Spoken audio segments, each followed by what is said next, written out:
At issue tonight, Alberta separatism. The Alberta Premier puts another option on the table for a vote. Muzzling the voices of hundreds of thousands of Albertans wanting to be heard is unjustifiable in a free and democratic society. It's time to have a vote, understand the will of Albertans on this subject, and move on.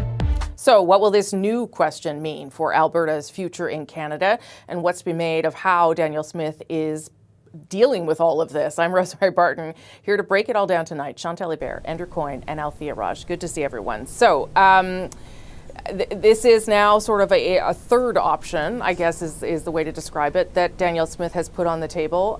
Chantal, what do you make of this as a political move tonight? Okay, so I think that Danielle Smith totally believed until last week that she would be asking the question from the referendum, from the petition on separation that was thrown out by a court. So the fallback position is a question that basically is the status quo, or it's a choice question. It's not a yes or no question. Right. Those who are used to referendums, forget that. The answer is not going to be yes, that wins, no wins. It's a choice. A bit more like Brexit, remain or leave. First question, status quo, improved, the Premier is promising, or giving the government a mandate to set in motion the process for a referendum on separation, which basically means that regardless of the outcome, there will not be a mandate to separate from Alberta when that question is posed and answered, which also means that the federal government does not need to dig out the Clarity Act to see if the question is clear, because suppose people say, no, we don't want to remain in Canada as it is. We want to give you a mandate to set this in motion. Right. Well, then this gets set in motion and everything else happens. But that vote in October, presumably, is not a make or break vote about whether Alberta wants to separate. It's basically the end result. So while your explanation was very good, this is what then? Buying some time, Andrew? Is that the best way to say it, or trying to find a way out of this? How do you interpret that? Yeah, well, she's dug herself into a ditch and she's trying to get herself out of it, but only getting part way out. Look, this isn't about remain or stay. It's not even about the mandate to negotiate that René Lévesque sought. This is about a referendum on whether to hold a referendum. So la farce continue. This is in the grand tradition of convoluted referendum questions, but this maybe takes the cake. The danger, of course, is that some people may vote on this saying, look, even if I vote for the referendum option, doesn't necessarily mean we'll even have a referendum, because maybe we'll lose. But we might get close enough to scare the rest of Canada into making concessions. So you've got the potential for strategic voting squared here, even before you ever get to a referendum. So there was no necessity to any of this.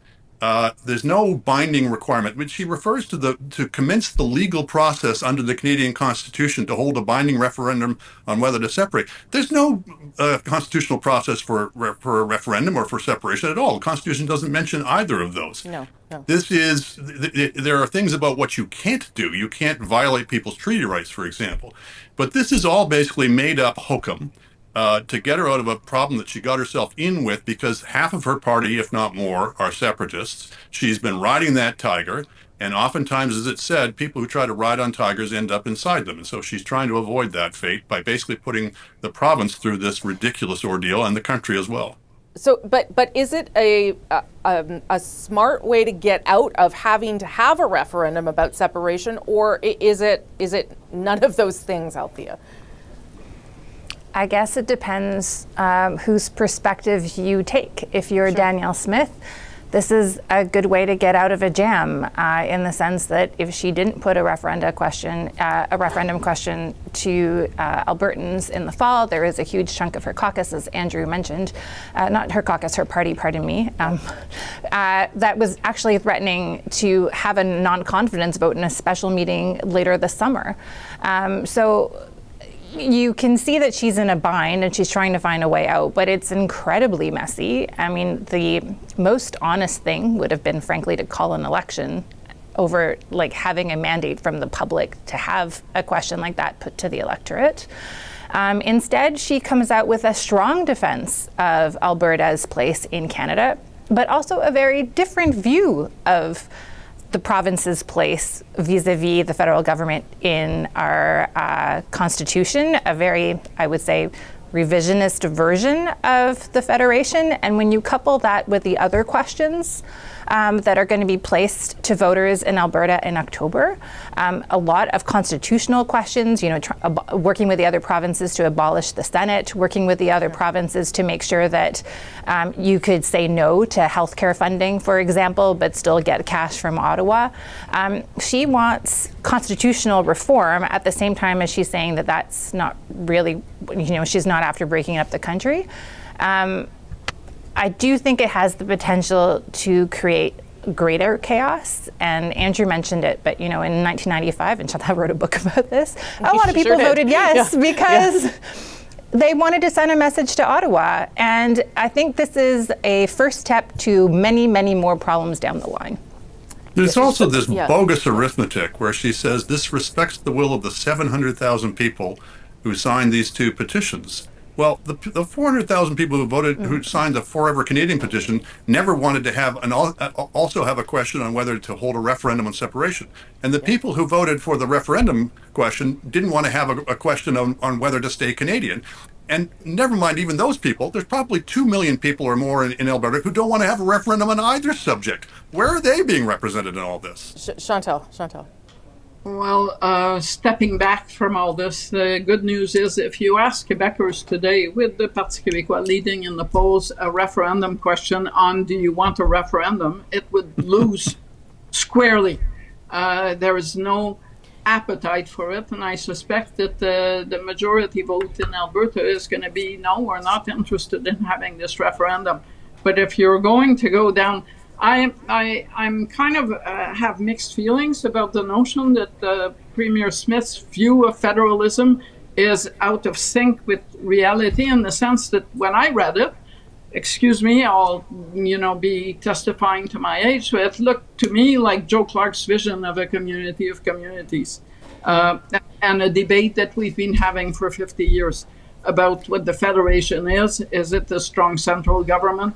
Or is it provinces asserting sovereignty of some sort in their areas of jurisdiction? That didn't sound very foreign to me. Reading it from Quebec, it would be the federalist position in Quebec. Is it about, though, trying to deal with what is real frustration for some Albertans, or is it about trying to preserve her own position as leader of the party and premier of the province? Chantal, and then I'll get everybody else to weigh in quickly. I think the second, preserving her position as the premier and trying to keep her base happy enough that she doesn't go the way that Jason Kenney went. Althea? I don't think it needs to be one or the other. I think it's both, frankly. I think she's trying to save her job. I think she's also, there are people, I'm in Edmonton, who feel very strongly about leaving and who are very unhappy with the current status quo. I just think it's incredibly risky because a whole bunch of other issues can be lumped in together, and then the question doesn't become what the question is actually about. Last word to you, Andrew. It's entirely acceptable to talk about Alberta's grievances, real or imagined, with the rest of the country or with the Federation or with the federal government. What's not reasonable, what's not acceptable, is to back your demands in that those kinds of negotiations or talks or discussions with the threat of separation. Separation itself is, I would say, illegitimate, but even more legitimate in a way is this insincere threat where you don't actually want to separate. You just want to, as I say, get your way by threatening to do bad things. And we cannot sanction that. We've done that far too long as a country, and we're reaping the whirlwind from that. The people who are doing this in Alberta are very much citing the Quebec example established over many decades, and we're paying the price for that now, just as we paid for it in dealing with Quebec. At issue tonight, energy ambitions. The Prime Minister says Canada must do its part as the world deals with a crisis, and his government won't wait on provinces opposed to development. We don't want to hear what people are against. We want to hear what they're for. If things get stalled here, we're going to be spending more time elsewhere in the country. But BC's premier says environmental concerns cannot be ignored. Part of the truth for British Columbia is that development work that we're doing, of developing our economy, has to go hand in hand with environmental protection. So how are provinces responding to Ottawa's push for energy infrastructure? Is Ottawa being pushed to referee energy deals between provinces? Here to break all that down now, Chantal, Andrew, and Althea. Althea, I mean, obviously this is all very much connected to what we were just talking about, to the deal that Ottawa struck with Alberta, to trying to tamp down those separatist sentiments. And now the Prime Minister in a position where I guess he has to do something to try and make sure that David Eby is satisfied with the state of the Federation as well. What did you make of the Premier's complaints and the way the Prime Minister responded? It's quite unusual, actually, to have a Premier so vocal in his criticism of the federal government.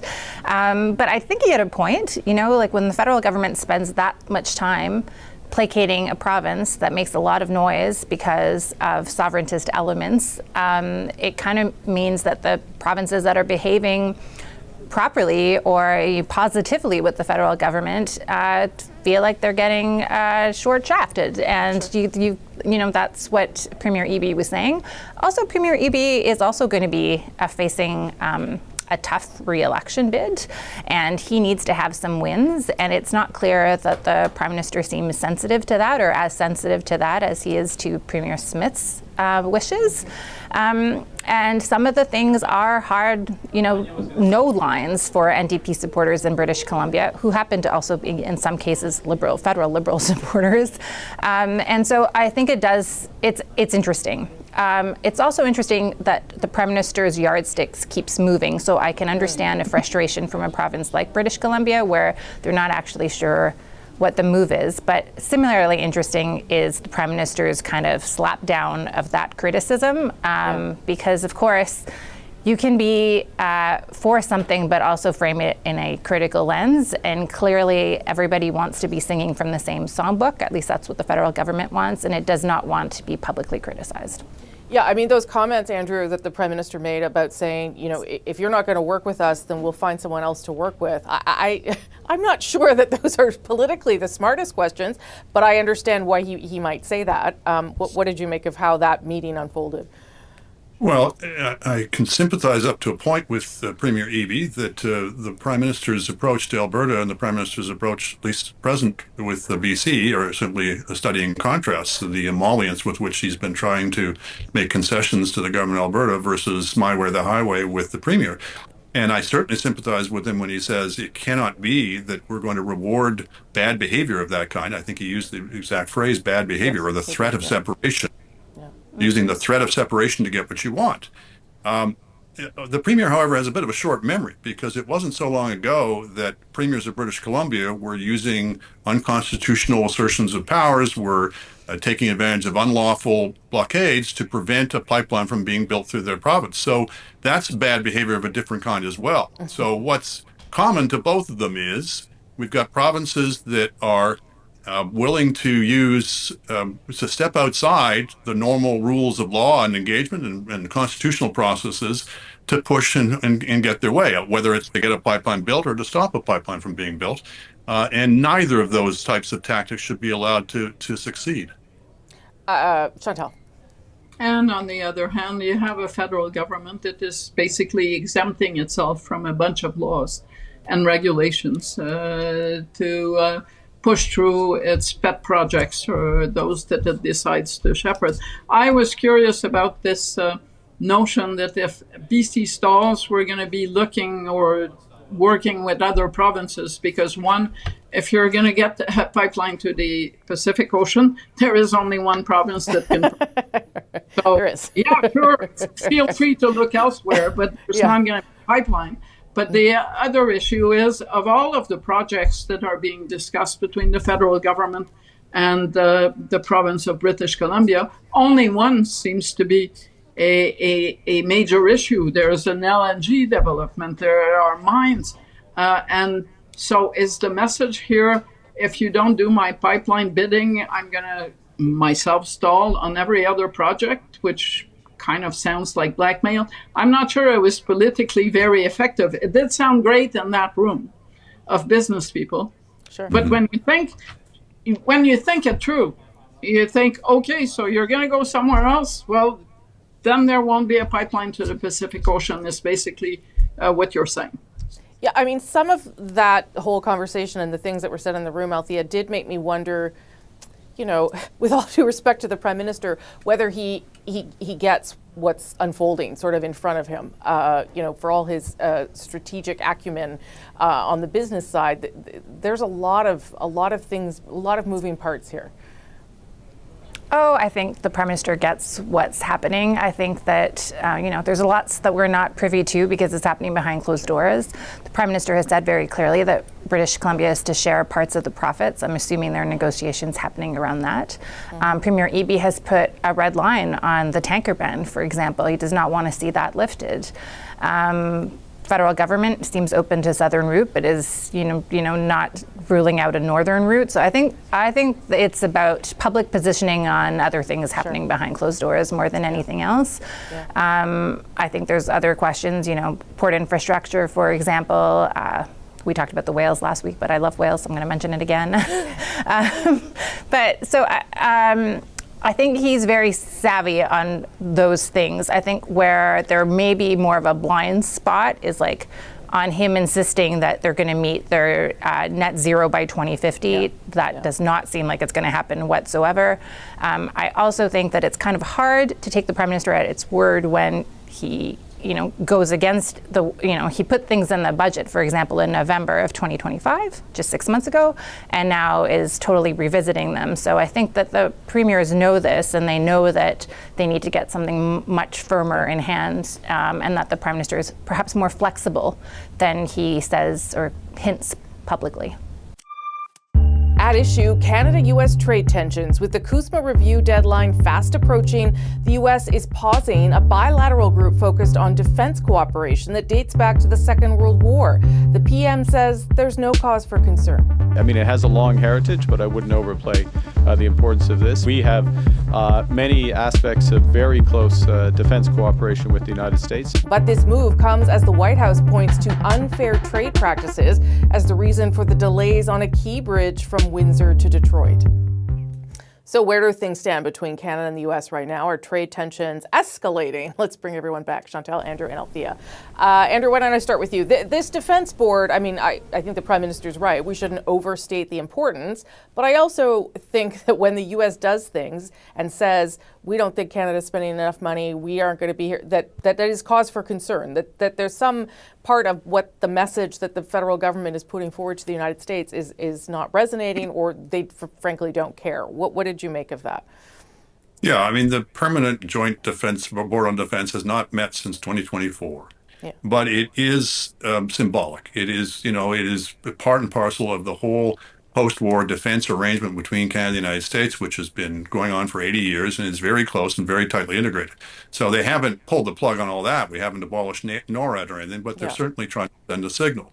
And I don't think the signal is about, I don't think you can credibly say it's about the level of defense spending anymore. I think it's more to do with how much are you going to spend on American defense providers, and more broadly, how willing are you to stay within the American corral? We've all been talking about all these months about diversification. We're gonna trade more with other countries, and we're gonna buy more military hardware from other countries than the United States, and we're gonna strike out on our own and much more independent line. And I don't think we've really thought through enough.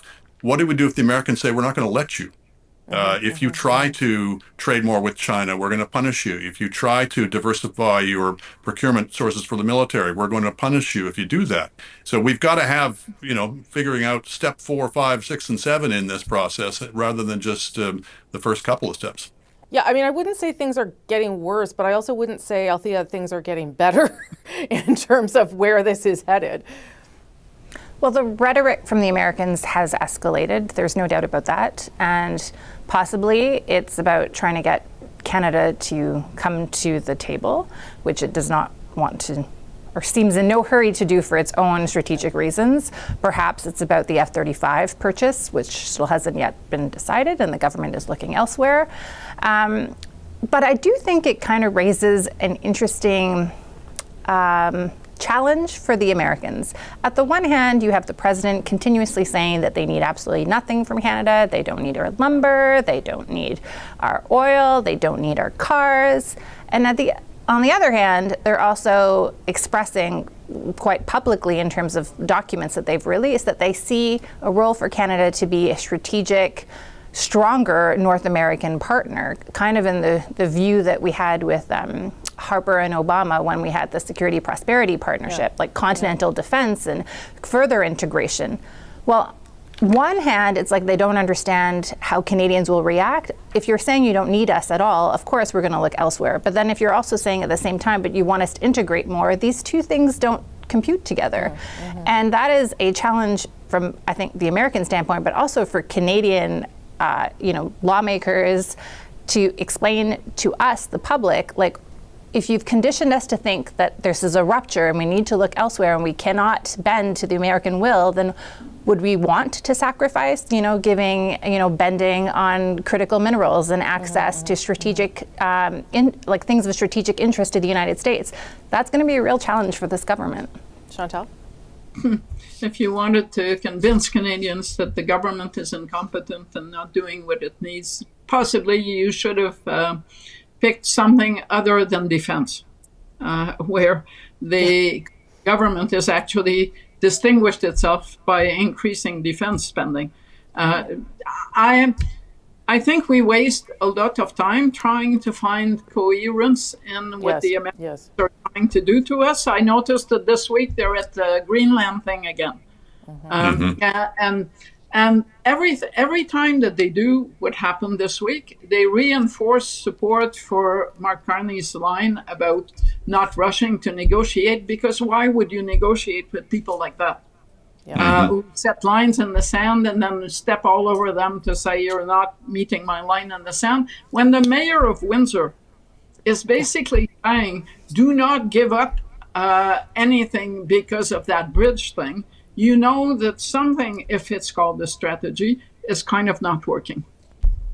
Okay, got to leave it there. Thank you all very much for all of that. That is At Issue for this week. I'm Rosemary Barton. Thank you for watching.